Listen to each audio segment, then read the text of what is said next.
Boa noite. O 3-1 de hoje é com o secretário de Aviação Civil, ministro Wagner Bittencourt. Ele é um dos responsáveis pela gestão do transporte aéreo no país. No momento, a sua maior preocupação é a construção e ampliação dos aeroportos, alguns até privatizados, de olho na Copa do Mundo de 2014. Participam da nossa entrevista os jornalistas Cristiano Romero, do jornal Valor Econômico, e Pedro Peduzzi, da Agência Brasil. Antes de começar a nossa conversa, a TV Brasil vai mostrar para vocês uma reportagem sobre o tema. Crise nos aeroportos, apagão aéreo, voos atrasados. Viajar de avião tornou-se um exercício de paciência desde 2006 para os brasileiros. O acidente com o voo 1907 da Gol em setembro daquele ano foi o estopim para chamar a atenção para o congestionamento do tráfego aéreo nas grandes cidades e serviu para reavaliar o trabalho dos controladores de voo. Se por um lado o caos aéreo prejudicou a vida dos passageiros, por outro refletiu a ascensão das classes C e D viajando de avião pela primeira vez. No entanto, revelou a falta de estrutura. A Infraero não tinha se preparado para o crescimento e ainda faltavam funcionários e equipamentos mais modernos. Uma estimativa das próprias empresas aéreas revela que cerca de 8 milhões de passageiros entraram pela primeira vez em um avião em 2010 e que os terminais rodoviários perderam mais de 13 milhões de usuários desde 2005. O resultado dessa matemática é simples. Basta ver a fila nos guichês dos aeroportos. Agora, com a proximidade da Copa do Mundo, sobram problemas e faltam condições para receber os milhares de turistas estrangeiros que irão chegar. A solução encontrada foi a privatização.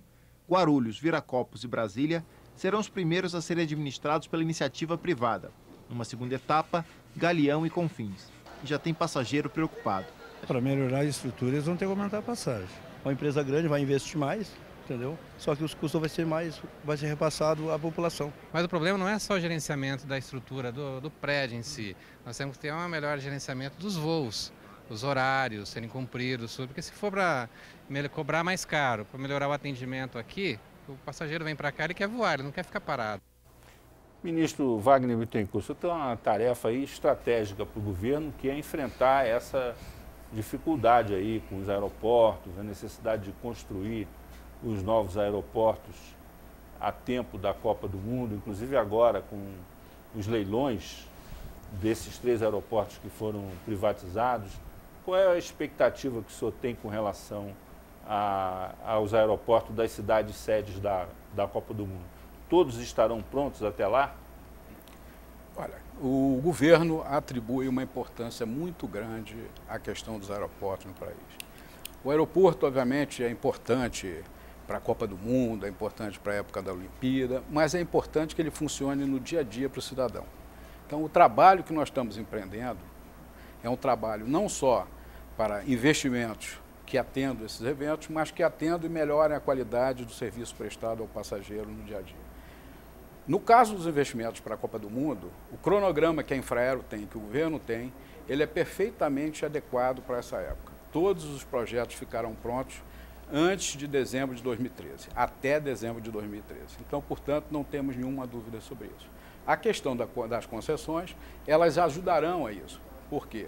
As concessões têm regras estabelecidas, explícitas nos contratos, com obrigações dos concessionários atenderem esses aeroportos até 2014 e não só atenderem esses aeroportos até 2014, mas atenderem com qualidade internacional o serviço prestado aos usuários no dia a dia. Serão padrões internacionais de atendimento, padrões IATA de bons aeroportos no mundo e que estarão dentro dos contratos que serão assinados com esses concessionários.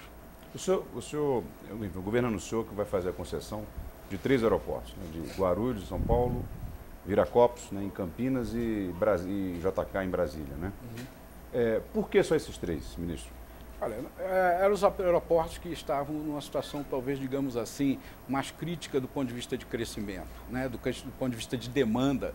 E a confronto entre a demanda e a capacidade dos aeroportos fez com que esses aeroportos fossem os primeiros elencados a isso. Do ponto de vista de governo, existe uma discussão, uma avaliação de uma política de longo prazo que vai avaliar a eventualidade de ter uma outorga ou não futura a mais. mas isso ainda está em avaliação pelo governo, é um estudo de um projeto de outorgas que deverão identificar quais aeroportos continuarão públicos, quais aeroportos poderão ser eventualmente concessionados e quais aeroportos poderão eventualmente ser dividida a responsabilidade com estados e municípios, o que é permitido pela lei hoje em dia. Por exemplo, em São Paulo a gente sabe que já existe um projeto pronto por um consórcio de empresas para, enfim, construção de um terceiro aeroporto na cidade de São Paulo. Enfim, eles têm projeto, aparentemente têm recursos, são grandes empresas. O governo pretende, enfim, autorizar a construção desse aeroporto ou isso, por enquanto, não está em questão? Cristiano, esse aeroporto, acho que você está se referindo ao aeroporto Caieiras, né? Caieiras, como é que a gente avalia a possibilidade de um aeroporto ser construído, independentemente de quem seja o controlador ou o dono desse aeroporto? Primeira coisa, você faz uma avaliação da possibilidade desse aeroporto ser criado sem interferir no espaço aéreo dos aeroportos existentes. E a avaliação, no caso desse aeroporto, que foi feita pelo DSEA, né, que é um órgão da Defesa, é que esse aeroporto, se vier a ser implantado, pelas informações que temos, ele estaria comprometendo a capacidade de 5 aeroportos. Portanto, seria um investimento que ele seria feito, mas não somaria a capacidade, né? Porque ele... Ou seja, ele teria que diminuir a capacidade dos outros. Exatamente. Então, não faz sentido você investir recursos e não aumentar a capacidade. Então, hoje, a informação que nós temos, a avaliação que existe do Ministério da Defesa, do DSEA, é de que esse aeroporto ele não contribuiria para o sistema e, portanto, ainda não existe uma decisão sobre fazer esse aeroporto ou qualquer outro aeroporto. Agora, é importante ver que o primeiro passo que tem que ser visto é da possibilidade técnica, né, de construir. E tem que ser construído alguma coisa que acrescente capacidade ao sistema sem reduzir a capacidade desse mesmo sistema. Agora, há muitos aeroportos que estão sendo ampliados, reformados, o caso mesmo de Guarulhos. Inclusive, recentemente, a presidente Dilma Rousseff disse que a empresa que faz a reforma de Guarulhos, se não entregar no prazo, que é até 31 de dezembro, ela vai desclassificar essa empresa, vai impedir que essa empresa mantenha contratos com o governo em outras áreas. Ou seja, ela adotou uma postura muito dura com relação à execução e à qualidade das obras dos aeroportos. Isso é para valer? Como é que está o andamento dessa reforma lá de Guarulhos? Você está se referindo ao terminal novo que está sendo construído? Isso. Há um terminal independente que está sendo feito, onde antigamente se localizavam os galpões da VASP e da Transbrasil. Esse terminal é um terminal independente que terá estacionamento próprio, terá embarque e desembarque próprio, que servirá para aumentar a capacidade do aeroporto de Guarulhos em 5,5 milhões de passageiros esse ano. Ele é muito importante porque esse ano temos tido um crescimento grande no país e particularmente em Guarulhos, e esse aeroporto precisava ser feito de uma forma muito rápida. O crescimento até julho foi de 20% em Guarulhos. Então nós precisávamos fazer com que alguma coisa aumentasse a capacidade do aeroporto para atender o final do ano. Esse aeroporto foi feito um trabalho de desenvolvimento. Esse aeroporto, as obras estão a pleno vapor. Esse aeroporto será construído e ficará pronto no tempo previsto. Até agora, o que a gente tem visto é que a empresa tem se dedicado muito, né, e a nossa avaliação é bastante boa até esse momento. Está em plena obra, o cronograma está sendo cumprido e deverá estar concluído na época prevista para atender o final do ano. Esse terminal ficará fora da área que será licitada para concessão? Não, todos os terminais dentro do aeroporto, dos aeroportos, todos os espaços serão concessionados. Não haverá uma divisão de espaço. Então, até a linha X, a fronteira X, de um outro aeroporto ou de um outro operador, não. Todos os espaços dentro dos aeroportos, tanto em Guarulhos, como em Viracopos, como em Brasília, serão operados por um único operador, que será o operador que vier a ganhar as concessões. Existe algum percentual aí que você já tem em vista para a participação das empresas estrangeiras nessas obras? Não existe nenhuma restrição, né? A empresa estrangeira, a única restrição que existe no modelo é no máximo 1% das companhias aéreas, porque como nossa visão é de que a gente atenda o usuário, a maior destinação, o maior vetor de decisão sobre os novos aeroportos, concessão, é melhorar o serviço prestado. E para melhorar o serviço prestado é importante que nós tenhamos competição. Competição não só entre aeroportos, mas competição contínua no setor aéreo. E nesse caso específico, né, o fato de você permitir que entrem operadores internacionais, ele não diminui essa competição, pelo contrário, ele aumenta. Mas se você permitisse, por exemplo, que é a única restrição, que as companhias aéreas entrassem, de alguma forma você poderia ter um conflito de interesse. Então, a única restrição que tem é para as companhias aéreas, no máximo 1% de participação. Tá, e tem identificado interesse de algumas empresas estrangeiras? Vocês já estão tendo esse tipo de retorno? Ah, certamente. Antes de eu até ir para o Ministério, né, eu fui diretor do BNDES de infraestrutura durante muito tempo e desde essa época a gente via o grande interesse que existia no setor privado, tanto do ponto de vista nacional como internacional, de investir em aeroportos. Então, esse é um setor, é um segmento que existe um interesse grande e a gente viu no caso de São Gonçalo de Amarante, né, que apesar de alguns acreditarem que seria um aeroporto difícil de ser concessionado, né, a gente viu que houve uma disputa muito grande, com 88 lances, mais de 1 hora de leilão e um ágio de 228%. Então, nós acreditamos muito nessas concessões. Agora, e sabemos que existem muitos interessados. Ministro, por que uma só operadora para os 3 aeroportos? São aeroportos estratégicos grandes e não um leilão para cada aeroporto? A concorrência aí não ajuda, não? Não, mas a modelagem foi feita exatamente para isso, Azevedo. Na verdade, ninguém poderá ganhar mais de um aeroporto. Mas os leilões serão feitos ao mesmo tempo. É uma modelagem. Então não será um operador único para os não, 3? Vai ser um para cada aeroporto. Ah, sim. Né? E mais, os leilões serão feitos, foram modelados de uma forma moderna, de que os lances serão feitos ao mesmo tempo, né? Apesar de não poder ter o mesmo ganhador para vários aeroportos. E isso estimulará muito a competição e certamente fará com que os objetivos de concessionar por um valor que a gente consiga ter uma contribuição ao sistema maior para atender os aeroportos regionais, seja alcançado.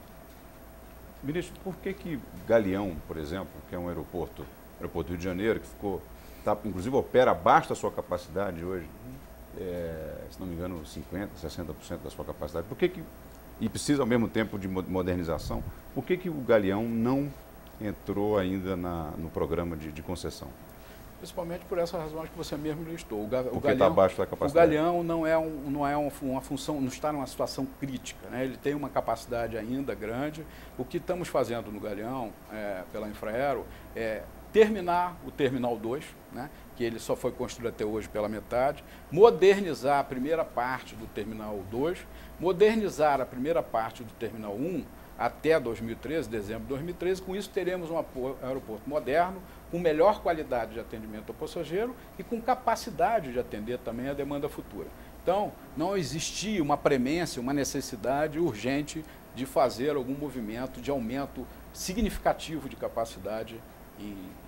Mas ele não opera com baixa capacidade porque o Santos Dumont, que é um aeroporto pequenininho, ali cravado quase no centro, né, do lado do centro da cidade, no Rio, que opera 100% da sua capacidade. Não é por causa disso, ou seja, o Galeão não está funcionando abaixo da sua capacidade, porque o outro está sobrecarregado? Não, o Galeão tem crescido também, né? Tanto esse ano, tanto o Galeão como o Santos Dumont cresceram, né? E o Galeão ainda tem uma folga muito grande. Então, não porque realmente o Galeão é um aeroporto grande, tem pistas, as maiores pistas do Brasil, as melhores pistas, e tem uma área muito grande que ainda pode ser aproveitada, e é isso que está sendo feito. A primeira coisa que se faz quando se faz um investimento é aproveitar ou aproveitar melhor o espaço que você já tem. Então, isso é o que está sendo feito, nós estamos aumentando a capacidade e a qualidade do atendimento. Como eu disse, vamos terminar de construir a segunda parte do Terminal 2, vamos reformar a primeira parte existente do Terminal 2 e estamos reformando o Terminal 1. Então, com isso, teremos o antigo aeroporto do Galeão totalmente construído, que ele não estava até hoje, e modernizado. E, obviamente, para frente, aí teremos que pensar como é que nós vamos fazer isso. Ministro, o governo, com a intenção de atrair investimento privado, ele está criando uma taxa de conexão, né, para serem pagas pelas empresas aéreas. Como é que isso vai funcionar e que instrumentos o governo está planejando para impedir que essa taxa seja repassada ao usuário? Olha, em primeiro lugar, quem vai pagar essa taxa não é o usuário do aeroporto. Por definição, quem vai pagar essa taxa é a companhia aérea. Porque quem define se um voo tem escala ou não é a companhia aérea. O passageiro, por ele viajaria direto, né? Então, a justiça é que, se houver uma decisão da companhia aérea de fazer uma escala, que esse custo recaia sobre a companhia aérea.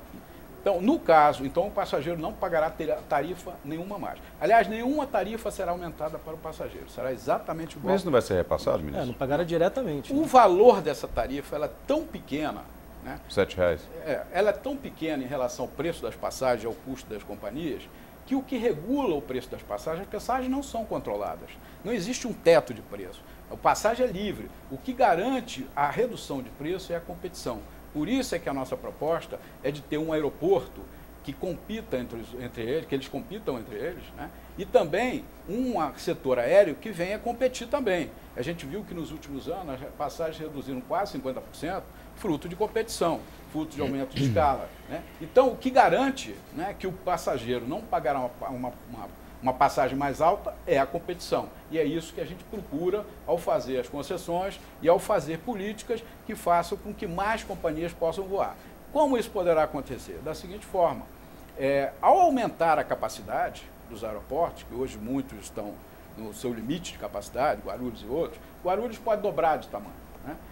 Viracopos pode aumentar 10 vezes o tamanho que ele tem hoje. Brasília pode dobrar de tamanho. Com isso, existirão espaços para que outras companhias aéreas que queiram entrar no mercado, que é um mercado altamente demandante, competitivo e crescente, possam entrar para melhorar a qualidade de atendimento ao usuário, melhorar os serviços e, obviamente, continuar a reduzir as passagens, que é isso que a gente quer. Ministro, nós vamos fazer um breve intervalo, voltamos daqui a pouco com um 3-1.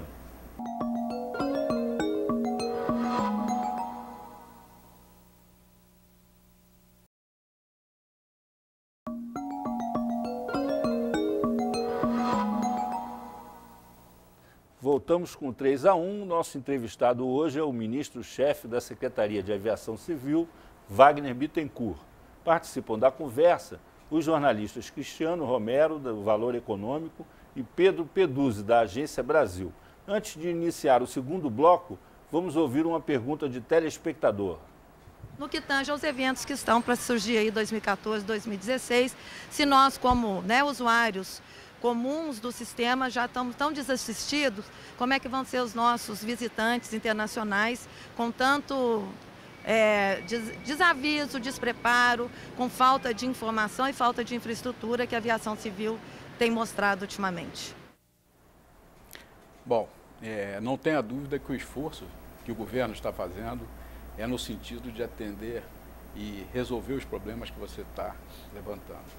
O trabalho é um trabalho não só de investir firmemente em infraestrutura, existe um investimento previsto pela Infraero até dezembro de 2013, da ordem de 7,5 bilhões de reais nos aeroportos, 6,5 bilhões nos aeroportos da Copa. Existem várias ações de gestão e governança que foram definidas e aprovadas pelo governo, como a criação por decreto das autoridades aeroportuárias e de um sistema de governança das autoridades aeroportuárias no país, que chama Conaero, que vai servir para definir práticas e melhores práticas e metas nos aeroportos que serão cobradas por esse sistema. E com isso nós vamos poder garantir um melhor atendimento do ponto de vista de gestão, com o objetivo de atender melhor os usuários, como também teremos capacidade para atender os usuários futuros. Então, esses assuntos são prioridades do governo e estão sendo tratados dessa forma. Os investimentos estão acontecendo, estão no prazo e nós vamos ver rapidamente que nossos aeroportos vão melhorar muito. Ministro, complementando a pergunta da espectadora, o governo está mais preocupado com o crescimento da demanda interna ou com esses eventos esportivos? Olha, todas as questões são importantes, né? Os eventos, tanto Copa do Mundo como Olimpíadas e outros que vão acontecer no país, né, entre agora e a Copa e as Olimpíadas, né? Teremos eventos no ano que vem, teremos eventos no ano 2015, teremos vários eventos, né? Eles são importantes, mas o que acontece hoje no país é que a nossa demanda interna, os nossos passageiros estão crescendo muito, né? E a nossa obrigação é atender a todos os usuários sempre. Então, a nossa maior preocupação é o dia a dia desse usuário, o dia a dia desse passageiro, fazer investimentos para que melhorem esses atendimentos, e aí já falamos aqui algumas coisas, como alguns terminais novos que estão sendo construídos, existem vários módulos operacionais que estão sendo construídos, já alguns já prontos e serão outros feitos ainda esse ano, né, no sentido de atender o usuário do dia a dia, e mais as obras estruturantes para os eventos, né, de longo prazo, que estarão todas prontas até 2013, e isso, como eu disse, são investimentos da ordem de 6,5 bilhões de reais. Então, temos toda uma atuação no sentido de atender o passageiro do dia a dia, ao usuário, aquele que usa o avião no Brasil e usa os aeroportos diuturnamente. Ministro, há uma preocupação dos brasileiros em geral, é o seguinte, eles acham que, esse está no imaginário popular da nossa população, que é o seguinte, empresa privada, custo alto, preço, tarifa alta. No caso dos aeroportos, como é que que mensagem que o senhor daria aí para o telespectador em relação a isso? Ou seja, os preços das tarifas vão subir por causa da privatização? É excelente essa sua pergunta, Cristiano. Não vão subir as tarifas dos aeroportos para os usuários.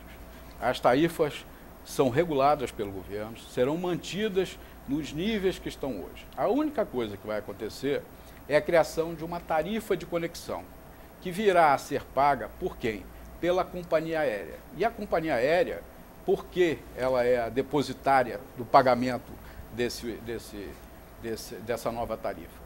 Porque os passageiros, por conta própria, eles precisariam e gostariam de viajar direto para o seu destino, né? Ninguém escolhe fazer uma escala antes de chegar no seu destino.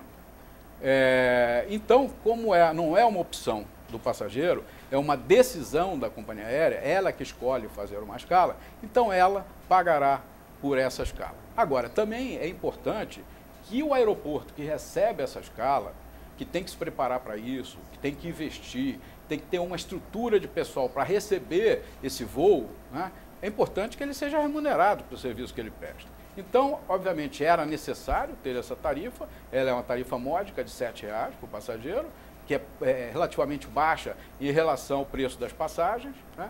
E também ela é importante que ela seja paga pela companhia aérea, porque é quem decide fazer o voo e fazer aquela escala. Então, essa é uma questão de equilíbrio, né, entre o aeroporto, a companhia aérea e o passageiro. Agora, mas os passageiros não serão, de novo, penalizados com aumento de tarifas diretamente, né, e nem serão penalizados do ponto de vista de passagens aéreas, porque como o valor é pequeno, ele certamente não impactará. O que impactará no preço das passagens aéreas será a competição, que ela será cada vez maior, porque aumentando a capacidade dos aeroportos, se criará espaço para que existam outras companhias aéreas e que as existentes cresçam, né, no sentido de aumentar a competição e aí sim reduzir o preço de passagem, como já vem acontecendo. Nos últimos anos, os preços da passagem caíram cerca de 50%. Ministro, e essa questão da concentração das empresas aéreas, da formação de, vamos dizer assim, quase que empresas monopolistas? Agora houve, por exemplo, o governo autorizou a fusão, aí, a compra da Webjet pela Gol. E isso, assim, pode não ter uma ligação direta, mas coincidentemente os preços das tarifas aéreas subiram no último mês, parece que em torno de 20%. O governo tem alguma medida prática para que realmente exista essa competição entre as empresas ou isso vai ficar dependendo ainda dos novos aeroportos? Porque o fato é que o número de empresas, vamos dizer assim, competindo diminuiu, não aumentou. Obviamente essa questão ao longo do tempo, ela pode ter uma oscilação, né? Se a gente olhar desde a época da quebra da Varig, hoje o percentual das empresas, né, que não são as maiores do mercado, hoje temos duas, né, que são mais ou menos do mesmo tamanho, a TAM e a Gol, né, são mais ou menos 80% do mercado. Mesmo com a aquisição da Todo mundo tem saudade da Varig. Mas a Varig era monopolista, o preço era caro da passagem. Tem saudade da Varig. Tem isso, né? Mas o preço era caro da passagem, não era um preço barato, né? Aquela época, eram épocas, né, que as pessoas não conseguiam voar. Você escolhia. Voava de Varig, voava de Gol, voava de TAM. Não, era. Mas agora o que acontece? Na verdade, se você olhar do tempo da Varig hoje, o percentual de empresas, né, que podem voar e competir com as outras duas tem crescido. Se você olhar o ano 2005, era da ordem das pequenas, eram 3% mais ou menos. Hoje em dia, excluindo a Webjet, dá uma coisa da ordem de 15%, 16%. O que existe hoje é que os investimentos que o governo está fazendo nos aeroportos, volto a repetir, né, e criando oportunidade de espaço para novas companhias aéreas entrarem e para as companhias menores crescerem, isso é possível fazer uma política com isso, mas primeiro é impossível, é necessário ter o espaço, né? Tendo o espaço do crescimento dos aeroportos, pode-se desenvolver uma política dessa e com isso... Eu estou levantando essa questão porque a competição entre a Gol e a Webjet, ela estava interessante para o passageiro. Não deve ter sido à toa que a Gol resolveu comprar a Webjet. Agora, o que eu questiono é o seguinte, por que o governo autorizou, nesse momento, uma operação dessa de concentração do setor aéreo? Olha, se você olhar do ponto de vista de concentração, a Webjet tinha uma participação de 3%. As outras são alguma coisa da ordem de 17%. Então, as outras pequenas. As outras pequenas somadas, né? Então, se você olhar do ponto de vista do passado, hoje está melhor do que era na época da Varig. Na época da Varig, Gol e Transbrasil, e Varig, Gol e TAM, você tinha alguma coisa lá de só 2%. Hoje você tem 17%. Se você aumentar a capacidade dos aeroportos, elas poderão aumentar a sua participação, poderão ter novos entrantes. Agora, mesmo com isso, com essa competição grande que você tem se referido aí, de competição razoável, né, entre Gol, TAM e algumas menores, você tem tido uma queda de passagem, né? Estruturalmente, nos últimos anos, se você olhar, a tendência é de queda, da ordem de 50% nos últimos anos aí. Agora, se você olhar esse ano, se você olhar até julho, que são os números que a gente tem da ANAC, a tendência foi de queda também, né? Eu ontem estava examinando isso e vi que a tendência até julho, de janeiro desse ano, de dezembro do ano passado, é uma tendência de queda. Mas a tendência dos preços é subir se não houvesse investimento em aeroportos, né? Bom, eu queria aproveitar e perguntar para o senhor o seguinte, eu volto a uma questão inicial, que é o seguinte, o governo está investindo, o governo está preocupado com esses 3 maiores aeroportos, que, se não me engano, concentram mais da metade, né, do fluxo de passageiros do país.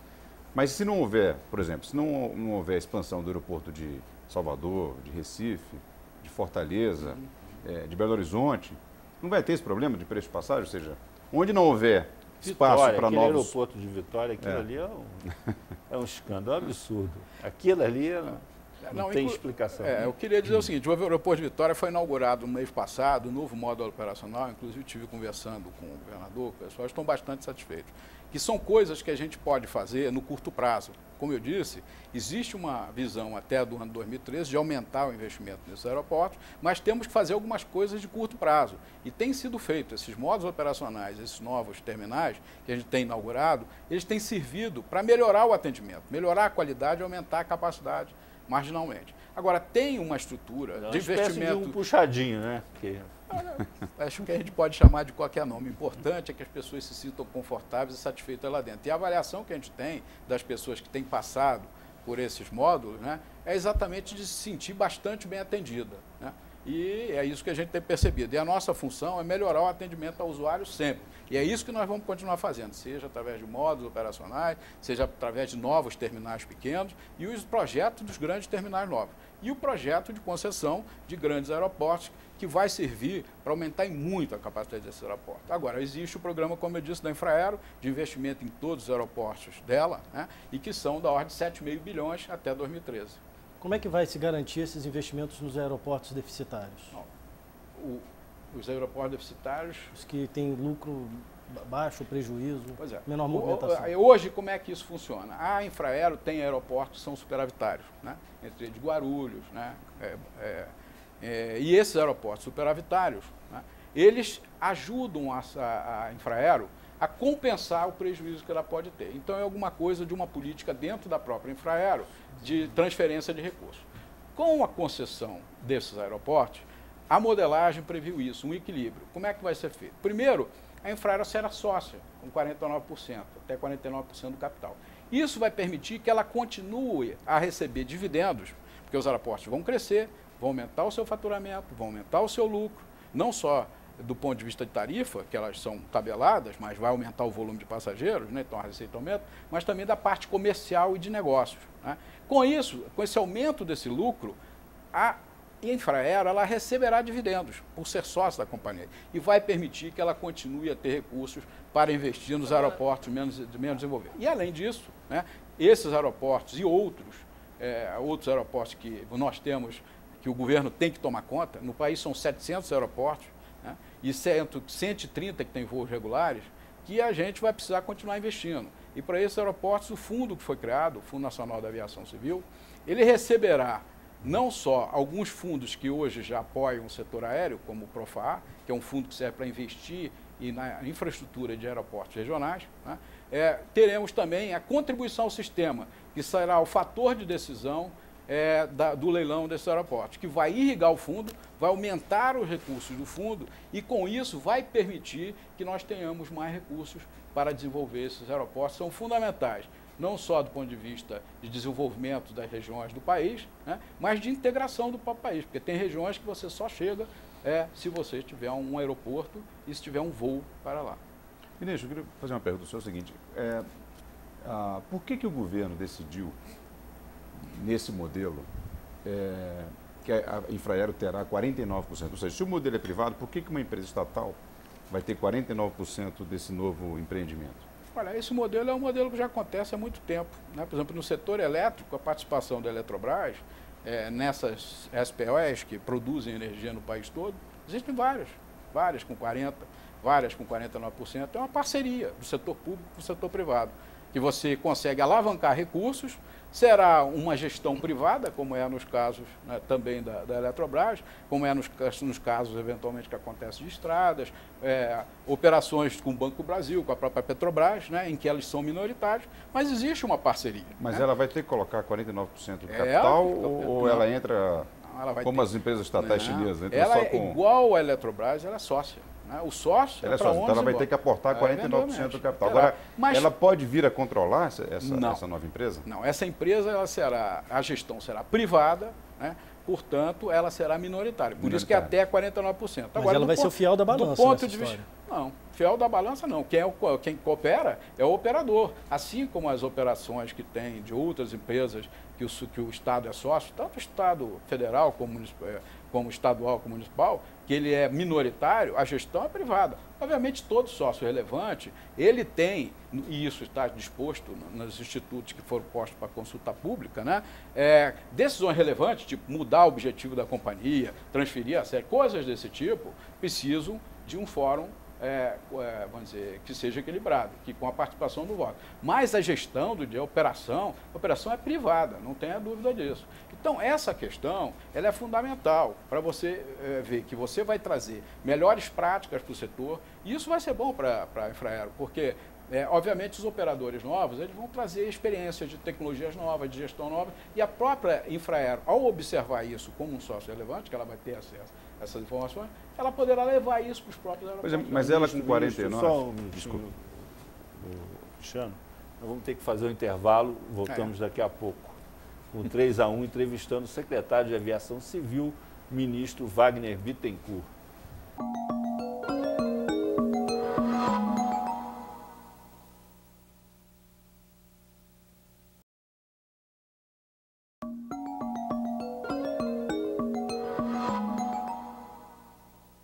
Voltamos com 3-1, que hoje entrevista o ministro-chefe da Secretaria de Aviação Civil, Wagner Bittencourt. Participam da conversa os jornalistas Cristiano Romero, do Valor Econômico, e Pedro Peduzzi, da Agência Brasil. Antes, nós vamos ouvir mais uma pergunta de telespectador. O que vai acontecer com os funcionários da Infraero após a privatização? Os funcionários da Infraero, eles não serão prejudicados com essa concessão. Os funcionários da Infraero terão a opção de decidir se irão para a nova companhia a ser criada ou se eles permanecerão na Infraero. Portanto, nenhum prejuízo será levado aos funcionários da Infraero. Ministro, os funcionários da Infraero estão programando uma greve para esses dias, justamente contra a concessão, contra o que eles chamam de privatização dos aeroportos. Ou seja, como é que o governo vai enfrentar esse problema na medida em que nós só temos uma empresa administradora de aeroportos no Brasil? Se eles pararem, para o país, né? Obviamente, essa é uma questão muito sensível, né? Acreditamos na responsabilidade dos nossos funcionários Temos participado desde o princípio, quando começamos a discutir essa questão das concessões, nós formamos uma mesa, conversando com os sindicatos, já tivemos várias reuniões com eles, esclarecendo todos os passos, esclarecendo que não haverá nenhum prejuízo para os funcionários, pelo contrário, serão abertas oportunidades de crescimento profissional, mas que nenhum deles será prejudicado, as decisões estarão nas mãos dos próprios funcionários. Acredito que essa transparência e essa conversa bastante franca que tem tido, pelo menos de nossa parte, tem sido muito boa. Nós temos esclarecido adequadamente esses participantes, tanto dos sindicatos como das empresas, nós temos esclarecido. Agora, obviamente, existe uma avaliação deles, mas eu acho que do ponto de vista da nossa avaliação de governo, pela transparência que nós temos feito durante o processo, toda a atenção, uma mesa criada, não se justifica uma greve nesse momento. Pelo contrário, temos conversado tanto com eles, como temos conversado com o setor privado, né? Então, a transparência é total. Pois é, mas à medida em que esses 3 aeroportos terão gestão privada, como o senhor disse, há uma tendência natural que os gestores privados demitam uma parte do pessoal, porque o setor privado trabalha com outros critérios, né, de governança, de gestão. O governo vai tentar evitar isso de alguma maneira? Vai haver alguma cláusula para impedir que as empresas, por exemplo, demitam funcionários nesses aeroportos ou não haverá isso? Ela simplesmente não vai poder demitir, porque os aeroportos, quem vai decidir se vai para a empresa, vai ficar, né, é o empregado. Ele pode não querer. E se ele não for, ele fica na Infraero e vai para. E se ele estiver naquele aeroporto, ele pode ir para outro aeroporto? Pode ir para outros aeroportos. Por exemplo, então, Brasília, essa decisão. Brasília. Pessoal de Brasília. Como é que vai ficar? Eles vão ficar em Brasília? Vai ter o dobro de funcionários? Não, aí você, a Infraero... Vão mandar para Goiânia? Como é que vai obviamente, ser? A Infraero vai avaliar a alocação mais adequada desses empregados, né? Como qualquer empresa, né? As empresas fazem isso, às vezes alocam seus funcionários em outros lugares. Agora, não haverá demissão e, obviamente, isso será sempre negociado e conversado com os funcionários. Então, a maior preocupação é se vai existir demissão, não haverá demissão. A decisão de ir ou não para a concessionária é a do empregado. Então, portanto, eu acho que não existe risco nenhum e não existe motivo, portanto, do ponto de vista do empregado, né, para ter alguma manifestação desse tipo. Ele está perfeitamente garantido nas regras que estão sendo estabelecidas e ainda estão sendo discutidas com o sindicato, que são regras que eu reputo muito boas e esse tipo de negociação, esse tipo de conversa tem sido feito com muita constância, assim como temos feito com o setor privado, no sentido de montar um modelo que seja um modelo que atenda todos os interesses. Agora, se não houver acordo, ou seja, se eles realmente forem para a greve definitivamente, o governo tem aí alguma medida mais dura para tomar? Porque o país para, né? Obviamente nós estamos avaliando isso, né? O governo com toda a tranquilidade, com toda transparência do mundo, nós temos que tomar cuidado com isso, estamos tomando os cuidados que a gente possa vir a ter nesse caso, né? O senhor disse no último balanço do PAC que até o fim do ano o check-in das empresas dos voos ele vai passar a ser compartilhado pelas companhias aéreas. Como é que anda esse projeto? Muito bem, né? Esse é um trabalho conjunto do grupo com especialistas que têm trabalhado desde o primeiro semestre nos aeroportos, especificamente no primeiro momento em Guarulhos, em Brasília, no sentido de identificar melhores práticas internacionais que possam ser imediatamente aplicadas aos aeroportos para aumentar a capacidade e melhoria do atendimento. Esse check-in compartilhado, junto com totas compartilhados, é um deles, está andando muito bem e deverá estar implantado até o final do ano no aeroporto de Guarulhos e depois vamos expandir para outros aeroportos. O governo, o senhor falou que as empresas terão limitação, né? Só poderão ter 1% desses novos aeroportos. O modelo americano parece ser diferente, né? Lá existem terminais gigantescos operados por empresas aéreas e aparentemente funcionam. Por que o governo não fechou essa porta para as empresas aéreas? Olha, porque como o nosso modelo foi um modelo que pretende definir competições entre os aeroportos e incluindo as companhias aéreas, numa medida em que você destina para uma determinada companhia aérea um aeroporto, as outras necessariamente ficam em desvantagem.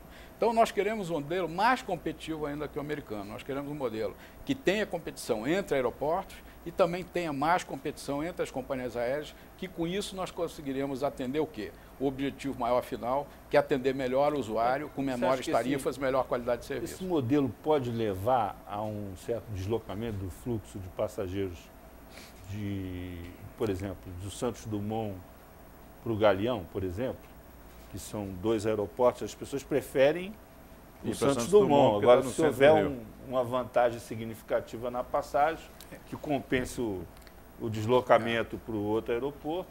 No caso de Galeão e Santos Dumont, não, porque eles não estão nesse processo agora. Mas, se nós pensarmos em São Paulo, certamente Guarulhos vai competir muito com Viracopos.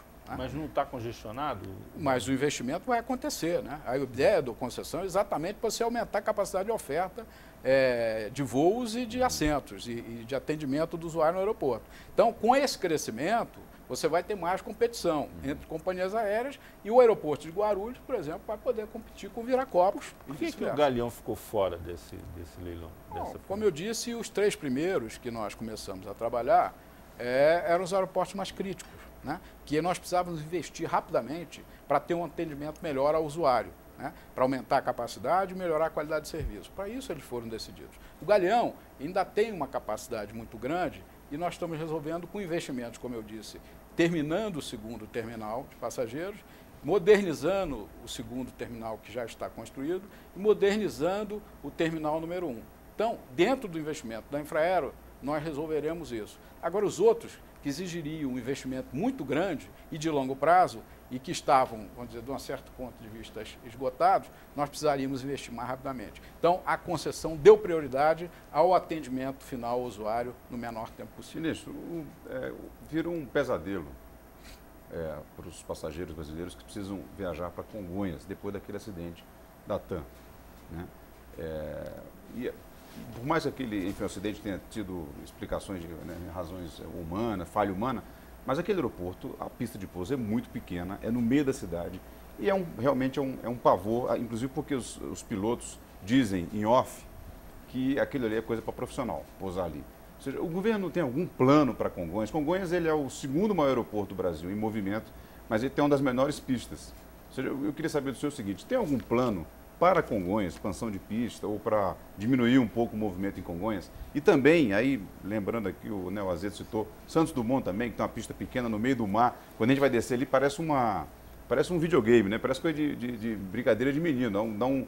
É uma montanha-russa descer naquele aeroporto. Bom, Cristiano, eu acho o seguinte, tudo na vida é um trade-off. E claro que aeroporto é uma coisa para profissionais mesmo, e cada vez mais. E nós temos um programa, um planejamento na Secretaria, que é exatamente de você fazer uma instituição, ou criar uma instituição, ou fazer um projeto, né, de que você melhore a formação e a qualificação das pessoas que trabalham no aeroporto em geral e nas companhias aéreas. E a ideia é que nós tenhamos cada vez mais o aprimoramento da mão de obra que temos no país. Porque cada vez vamos voar mais, cada vez mais o espaço aéreo vai ficar apertado e nós precisamos ter gente que garanta a segurança. Então, isso é um outro programa que tem a Secretaria, que é de desenvolver a capacitação, a formação e o retreinamento dessas pessoas. Mas e a ampliação de pista ali? A ampliação de pista ali não tem nenhuma decisão, né, no momento, não tem nada. Mas existe possibilidade? Ou seja... Não, nós podemos estudar, acho que possibilidades sobre estudar as coisas, tudo é possível. Mas Congonhas é um aeroporto que já foi reduzida a sua capacidade, não será aumentada a sua capacidade, não tem previsão para isso, né? E Santos Dumont também não tem previsão. Agora, são aeroportos importantes, que assim como tem gente que não tem medo de pousar, tem gente que não quer que o aeroporto vá para longe, né? Então existe um trade-off, haverá sempre pessoas que querem voar naquele tipo de aeroporto. E são importantíssimos, que são aeroportos centrais que dão um tipo de atendimento, né, privilegiado do ponto de vista de pessoas que desejam voar. Você tem medo de descer em Congonhas? Nem um pouco. Nem no Santos Dumont. Não tenho, não. Eu confio no setor aéreo, confio no controle, confio nas empresas aéreas. Aliás, o nosso nível de acidente, se você olhar, a tendência dele no final do ano, né, acho que fim do ano, princípio do ano que vem, é ser um dos menores do mundo. Esses aeroportos que serão concedidos à iniciativa privada, eles poderão contratar seus próprios controladores de tráfego aéreo ou não? Não. Essa foi uma boa pergunta, Cristiano. A parte toda do espaço aéreo não será mudada. O controle do espaço aéreo continuará com o DSEA e as torres dos aeroportos continuarão com quem está. ou com o DECEA ou com a Infraero. Portanto, nada mudará em termos de risco do setor aéreo. Eu já ouvi de um empresário, de uma empresa que atua nessa área no exterior, ou seja, construir aeroportos aqui na América Latina, inclusive nos Estados Unidos, eles disseram o seguinte, para eles terem interesse em investir em aeroportos, você tem que controlar tudo, inclusive o tráfego aéreo, ou seja, do ponto de vista da rentabilidade do negócio. Você não acha que isso seria um desestímulo ao investimento privado? Olha, nunca ninguém me disse isso, eu já estou há anos nessa caminhada, né? Acredito que isso seja fator, pode ser que para um ou outro, né? Agora, para a grande maioria, ninguém não fica preocupado com esse tipo de coisa. Pelo contrário, né? Quem está entrando em aeroporto está interessado em desenvolver os negócios em torno do aeroporto. A questão do espaço aéreo, do controle do espaço aéreo, a questão da torre, ela não é fundamental para isso. Ela é fundamental porque ela está trabalhando de um processo integrado de melhoria do investimento nos aeroportos e no treinamento e na capacitação das pessoas que trabalham no espaço aéreo para que o atendimento e a capacidade dos aeroportos seja cada vez mais aprimorada. Ministro, e com relação aos serviços que são oferecidos aos passageiros nos aeroportos? Por exemplo, você vai num aeroporto como o Santos Dumont, no Rio de Janeiro, e tem lugar que você não pode comprar com cartão, tem que pagar com dinheiro vivo. Você vai numa farmácia comprar um remédio, não pode pagar com cartão. Como é que é essa relação com esses concessionários que estão nos aeroportos? Isso vai mudar? Olha, parece que são cartórios que estão instalados ali. No... Olha, recentemente isso não tem acontecido. Tem acontecido, a lei diz o seguinte, esses setores, esses segmentos todos são licitados. E é assim que é feito. Recentemente até fizemos uma licitação, havia uma queixa de que o custo em alguns aeroportos da alimentação era caro. O que fizemos? A Infraero fez uma licitação para colocar concorrência dentro do aeroporto, que é isso que a gente pode fazer. A melhor coisa que a gente pode fazer é licitar e colocar concorrência, porque com isso a gente consegue um serviço maior com preço menor. Não cabe a gente ficar controlando o preço. No caderno de encargo dos contratos, não pode estabelecer que tem que aceitar cartão de crédito, que tem que ter certo número de funcionários para atender, só pode fechar depois do último voo. Por exemplo, às vezes você pega o último voo do Santos Dumont, vou dar um exemplo aqui, e chega na lanchonete Santos Dumont, o cara fechou, desligou a máquina do café. Pode. Essas coisas não podem ser feitas? Podem ser feitas assim. Normalmente acontecem, né? Normalmente quando você vai no aeroporto, quando ele está funcionando, eu realmente nunca tentei tomar um café quando eu estou chegando no último voo, porque chego, mas às vezes nunca chego no último, não sei o quê, mas também não paro para tomar café. Mas eu acho que faz sentido essas coisas. E podem ser postas, sim, nos contratos de concessão, quando for feita a licitação, que o atendimento ao usuário deverá ser feito no sentido de atendê-lo da melhor forma possível. Não tenha dúvida de que isso pode e será feito. Vou até levar essa sugestão. O governo pretende ampliar o número de controladores de tráfego aéreo civis, à medida em que há ou seja, o nosso controlador, a maioria deles, enfim, é do serviço das Forças Armadas e, portanto, ele tem limitação salarial, os salários são engessados, evidentemente, porque eles fazem parte de uma carreira militar. Ou seja, não há um interesse do governo em ampliar os civis e diminuir cada vez mais a participação dos controladores militares? A decisão é o contrário. A decisão do governo é que o espaço aéreo ficará majoritariamente por conta dos militares. E essa questão, de uma certa forma, já foi resolvido porque o comando, talvez fosse até interessante conversar com o brigadeiro Saito, talvez, né?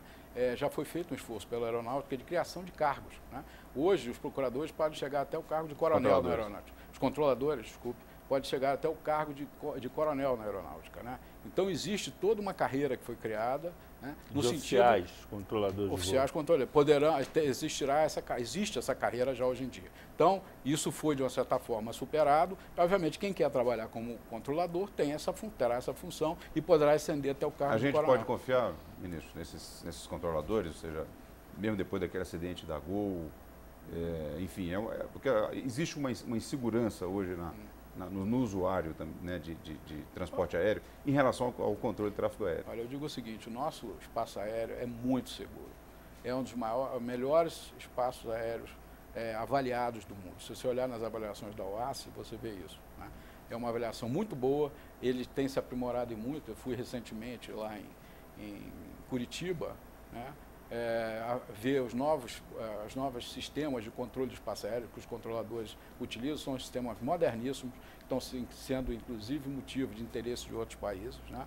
E essas pessoas são pessoas muito bem treinadas e muito capacitadas e tem uma gestão muito adequada, porque isso exige uma certa, vamos dizer assim, um certo trabalho mais voltado, direcionado, dedicado, para que você tenha um bom serviço. E a aeronáutica tem cumprido bastante esse trabalho, não só do ponto de vista de quantidade de pessoas que são formadas, né? São formadas cerca de 300 pessoas por ano, 300 controladores por ano, mas também do ponto de vista de qualidade. Então, Ministro, eu não tenho nenhuma dúvida que nós temos um dos melhores setores mais seguros aéreos do mundo.